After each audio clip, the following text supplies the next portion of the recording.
Assalomu alaykum hurmatli o'quvchilar. Bugun biz siz bilan 2025-yil milliy sertifikatga tushgan test tahlilini ko'rib chiqamiz. Demak, misolimiz berilgan ekan, nechta uch xonali natural sonda 7 raqami bir marta ishtirok etgan.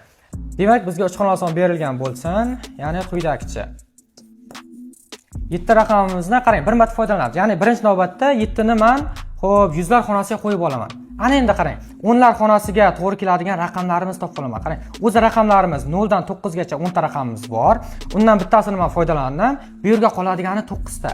Ana endi mana bu yerga 8 ta raqam qolishi kerak edi, lekin masala shartida raqamlari takrorlanmasin deyilmagan. Shuning uchun bu yerga ham 9 ta raqamimiz qoladi.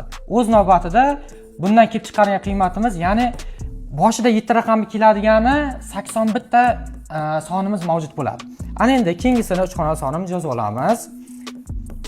Xo'p, ana endi 7 raqamimiz bizni o'nlar xonasiga kelsin. Ana endi va yuzlar xonasiga bizda qarang, 8 ta raqamimiz to'g'ri keladi. Nima uchun deganda, chunki 0 raqamini men qo'ya olmayman. 0 ni qo'yganimda bu 2 xonali songa aylanib qoladi. Shuning uchun bunga 8 ta raqamimiz to'g'ri keladi. Mana bunga esa 0 raqamni olganligi uchun mana bunga 9 ta raqamimiz to'g'ri keladi.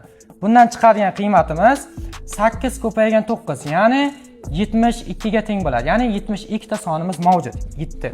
Ana endi keyingisida qarang. Demak, ana endi 7 raqamimiz bizni birlar xonasiga kelsin. Bizda demak, yuzlar xonasida 8 ta raqamni o'z ichiga oladi. O'nlar xonasida esa o'z navbat 9 ta.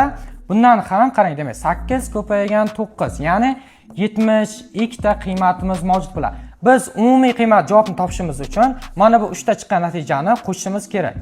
Demak, 81 plus 72 plus 72. Umumiy natijamiz 225 ta. Ya'ni 3 xonali sonlarimizda 7 raqam bir marta foydalanilgani, bu 225 ta sonimiz mavjud ekan.